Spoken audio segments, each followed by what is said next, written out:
പല സംശയങ്ങളും ചില പ്രത്യേക സാഹചര്യത്തിൽ നമ്മുടെ മനസ്സിൽ ഉടലെടുത്തു എന്ന് വന്നേക്കാം. എല്ലാ സംശയങ്ങളും എല്ലാവരും ചോദിക്കാനും കഴിയില്ല, എല്ലാവർക്കും നമ്മുടെ സംശയങ്ങൾക്ക് മറുപടി നൽകാനും കഴിയില്ല. എന്നാൽ അതിന് കഴിയുന്ന നമ്മുടെ സർവശക്തനായ കർത്താവ് തീർച്ചയായിട്ടും നമ്മെ സഹായിക്കും. തുടർന്നുള്ള ചെറിയ ചിന്ത നിങ്ങൾക്ക് അനുഗ്രഹമായി തീരട്ടെ. ചില നിമിഷങ്ങളിലെ ധ്യാനത്തിനായി വിശുദ്ധ യോഹന്നാൻ എഴുതിയ സുവിശേഷം 20-ാം അധ്യായം 25-ാം വാക്യം വായിക്കട്ടെ.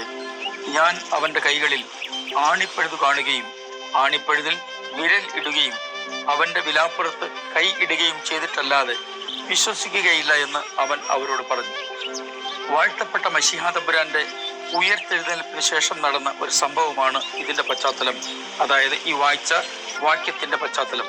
കർത്താവിന്റെ ക്രൂശീകരണ ശേഷം ശിഷ്യന്മാർ ഒരുപോലെ എല്ലാവരും ഭയചകിതരായി ഒരു സ്ഥലത്ത് കതകടച്ച് ഇരിക്കുമ്പോൾ കർത്താവ് അവരുടെ മധ്യത്തിൽ പ്രത്യക്ഷനായി. നിങ്ങൾക്ക് സമാധാനം എന്ന് അവരോട് അരുളി ചെയ്തു. എന്നാൽ ഈ സംഭവം നടക്കുമ്പോൾ ദിദിമോസ് എന്ന തോമസ് അവരോടുകൂടി ഇല്ലായിരുന്നു എന്നാണ് താഴെയുള്ള വാക്യങ്ങളിൽ നമുക്ക് വായിക്കാൻ കഴിയുന്നത്. താൻ മടങ്ങി വന്നപ്പോൾ ബാക്കിയുള്ള ശിഷ്യന്മാരെല്ലാവരും ചേർന്ന് ഞങ്ങൾ കർത്താവിനെ കണ്ടു എന്ന് വളരെ സന്തോഷത്തോടെ തോമസിനെ അറിയിച്ചു. അപ്പോൾ തോമസ് പറയുന്ന കാര്യമാണ് നമ്മൾ വായിച്ച ഒരു വാക്യം.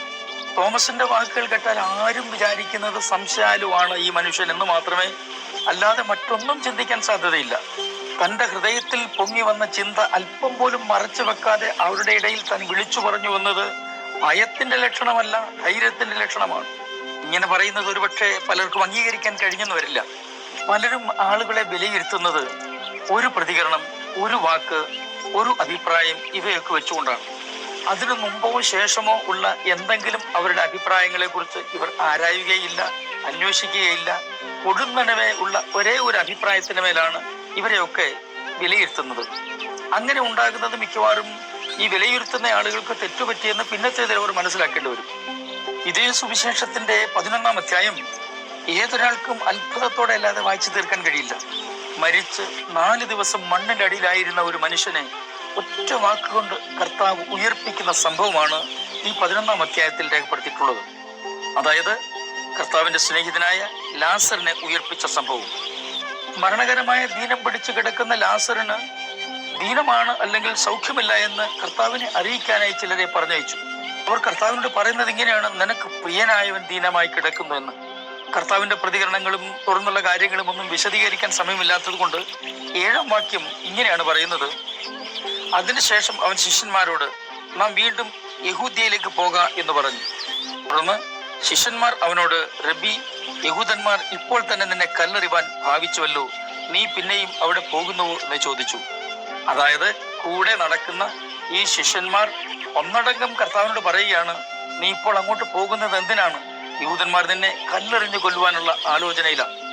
എന്നാൽ 16-ാം വാക്യത്തിൽ നമുക്ക് ഇങ്ങനെയാണല്ലോ വായിക്കാൻ കഴിയുന്നത്: ദിദിമോസ് എന്നു പേരുള്ള തോമസ് സഹശിഷ്യന്മാരോട് അവനോടുകൂടെ മരിക്കേണ്ടതിന് നാമും പോക എന്ന് പറഞ്ഞു. ഇത് മറ്റൊരു രീതിയിലും വ്യാഖ്യാനിക്കപ്പെട്ടിട്ടുണ്ട്. എന്നാൽ ഇവിടെ നമ്മൾ തോമസിന്റെ ധൈര്യം എന്ന നിലയിലാണ് ഇതിനെ കാണുന്നത്. പലപ്പോഴും താൻ എല്ലാവരും പറയുന്ന അഭിപ്രായത്തിന് ചേർന്ന് നിൽക്കുന്നയാളല്ലായിരുന്നു. മറ്റുള്ളവരിൽ നിന്ന് വ്യത്യസ്തനാകാൻ ശ്രമിച്ചതോ അല്ലെങ്കിൽ വ്യത്യസ്തനാണെന്ന് അറിയിപ്പിക്കാൻ വേണ്ടി ചെയ്തതോ അല്ല, മറിച്ച് തന്റെ സ്വഭാവത്തിന്റെ ഭാഗം വെളിപ്പെടുകയാണ് ചെയ്തത്. എന്നാൽ മാനുഷികമായ നിലയിൽ മറ്റുള്ളവരോട് ചേർന്ന് നിൽക്കേണ്ട സമയത്ത് തോമസ് അതും ചെയ്യുന്നുണ്ട്. അതായത് കർത്താവിനെ ക്രൂശിപ്പാനായി അവർ പിടിച്ചുകൊണ്ടു പോകുമ്പോൾ ശിഷ്യന്മാരെല്ലാവരും കർത്താവിനെ വിട്ട് ഓടിപ്പോയി എന്നാണ് എഴുതിയിരിക്കുന്നത്. അതിൽ തോമസുമുണ്ട്. അപ്പോൾ അല്പം ധൈര്യം കാണിച്ച ഒരാളാണ് പത്രോസ്. പക്ഷേ പത്രോസിന്റെ ധൈര്യം ഒരു സ്ത്രീയുടെ മുമ്പിൽ കർത്താവിനെ തള്ളിപ്പറച്ചിലിൽ അവസാനിക്കുകയായിരുന്നു ചെയ്തത്. യൂത ഒഴികെയുള്ള ഈ 11 ശിഷ്യന്മാരും അവരുടെ ജീവിതത്തിൽ, അതായത് കർത്താവിന്റെ ജീവകാലത്ത് തന്നെ, കർത്താവ് ഉള്ളപ്പോൾ തന്നെ വ്യത്യസ്തമായ സ്വഭാവങ്ങൾ, വ്യത്യസ്തമായ നിലകളിൽ അവരുടെ ജീവിതത്തിലെ വ്യത്യസ്തതകൾ വെളിപ്പെടുത്തിക്കൊണ്ടേയിരുന്നു. അവരും നമ്മെപ്പോലെ സാധാരണ മനുഷ്യരായിരുന്നുവെന്ന് നമുക്ക് മനസ്സിലാക്കി തരുവാൻ വേണ്ടിയിട്ടാണ് ഈ സംഭവങ്ങളൊക്കെ പച്ചയായി തിരുവചനത്തിൽ ചിത്രീകരിച്ചിരിക്കുന്നത്. മരിച്ച് 4 ദിവസം മണ്ണിനടിയിലായിരുന്ന ലാസറിനെ ഉയർപ്പിച്ച ആ സംഭവത്തിന് സാക്ഷ്യം വഹിച്ചവരാണ് ഈ ശിഷ്യന്മാർ ഓരോരുത്തരും എന്നത് ശ്രദ്ധേയമായ കാര്യമാണ്. എന്നാൽ കർത്താവ് മരണത്തെ ജയിച്ചു എന്ന് പറഞ്ഞപ്പോൾ ഇവർക്ക് വിശ്വസിക്കാൻ കഴിഞ്ഞില്ല എന്ന് മറ്റു സുവിശേഷങ്ങളിലും ഒക്കെ വായിക്കുമ്പോൾ നമുക്ക് മനസ്സിലാക്കാൻ പറ്റുന്ന കാര്യമാണ്. കർത്താവിന്റെ സ്വർഗാരോഹണ ശേഷം ഈ ബലഹീനരായ ശിഷ്യന്മാർ പരിശുദ്ധാത്മാവിന്റെ അഭിഷേകവും ശക്തിയും പ്രാപിച്ച് നാഥൻ അവരെ ഏൽപ്പിച്ച ദൗത്യം നിർവഹിക്കുന്നതിനിടയിൽ എത്രയോ അത്ഭുതങ്ങൾ പ്രവർത്തിച്ചിട്ടുണ്ട് കർത്താവിന്റെ വചനത്താൽ അല്ലെങ്കിൽ കർത്താവിന്റെ നാമത്താൽ എന്ന് നമ്മൾ മനസ്സിലാക്കിയിട്ടുണ്ടല്ലോ. തോമസിന്റെ സംശയം യഥാർത്ഥ സംശയമായിരുന്നു എന്നാണ് നാം മനസ്സിലാക്കുന്നത്.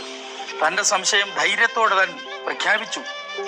യഥാർത്ഥ സംശയം വെളിച്ചത്തെ തിരയുമ്പോൾ അവിശ്വാസം ഇരുട്ടുകൊണ്ട് തൃപ്തിപ്പെടുകയാണ് ചെയ്യുന്നത്.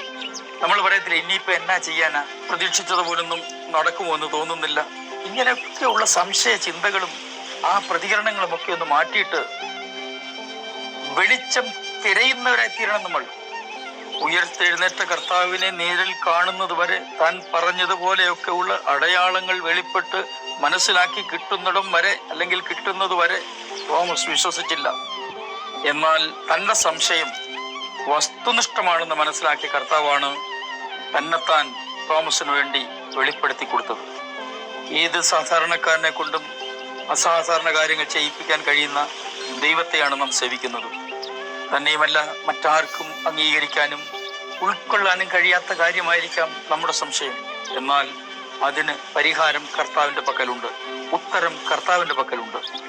അല്പം പോലും ഭയപ്പെടേണ്ട സ്നേഹസമ്പന്നനായ കർത്താവ് നമ്മെ കാത്തിരിക്കുന്നു. ഏതു സംശയവും കർത്താവിനോട് ചോദിക്കാം. ലോകത്തിന്റെ സകല അപൂർണതകൾക്കുമുള്ള പൂർണ്ണതയാണ് നമ്മുടെ കർത്താവ്. സംശയങ്ങൾ മാറി ധൈര്യത്തോടെ നമുക്ക് കർത്താവിനെ പിൻപറ്റാം.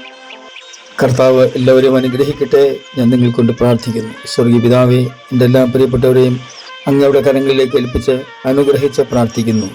ഞങ്ങളുടെ ജീവിതത്തിൽ ഓരോ നിമിഷങ്ങളിലും ആവശ്യമായ സംശയ നിർവൃത്തിക്ക് വേണ്ടി അങ്ങയുടെ സന്നിധിയിലേക്ക് ചേർന്ന് വരുവാൻ ഞങ്ങളെ സഹായിക്കണമേ. യേശു ക്രിസ്തുവിൻ്റെ അൻപുള്ള നാമത്തിൽ തന്നെ ആമേൻ.